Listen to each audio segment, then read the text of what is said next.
ইসকনকে নিষিদ্ধের দাবি এবং চট্টগ্রামে তরুণ আইনজীবী সাইফুল ইসলাম আলিফের হত্যার প্রতিবাদে আজ শুক্রবার ২৯শে নভেম্বর জুমার নামাজের পর বাইতুল মোকাররমের উত্তর গেটে বিক্ষোভ সমাবেশ ডেকেছেন হেফাজতে ইসলাম ঢাকা মহানগর। বৃহস্পতিবার ২৮শে নভেম্বর জামিয়া রহমানিয়া আরাবিয়া মোহাম্মদপুরে হেফাজতে ইসলাম বাংলাদেশ ঢাকা মহানগরের বৈঠকে এই সিদ্ধান্ত হয়।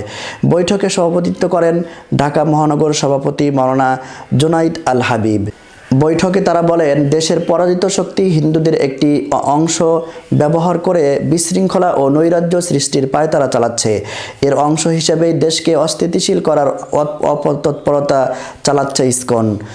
মঙ্গলবার চট্টগ্রাম আদালত প্রাঙ্গণে আইনজীবী সাইফুল ইসলাম আলিফকে যেভাবে কুপিয়ে ও গলা কেটে হত্যা করা হয়েছে তাতে গৃহযুদ্ধ বাঁধানোর অপপ্রয়াস ছাড়া আর কি বলা যেতে পারে।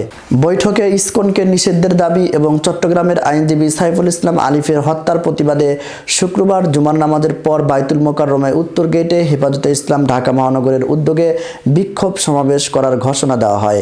একই সঙ্গে পতিত ফ্যাসিবাদী ও তাদের প্রভুদের পাতানো সাম্প্রদায়িক উস্কানির ফাঁদে পা না দিয়ে দেশবাসীকে সতর্ক থাকার আহ্বান জানান হেফাজতে ইসলামের নেতারা।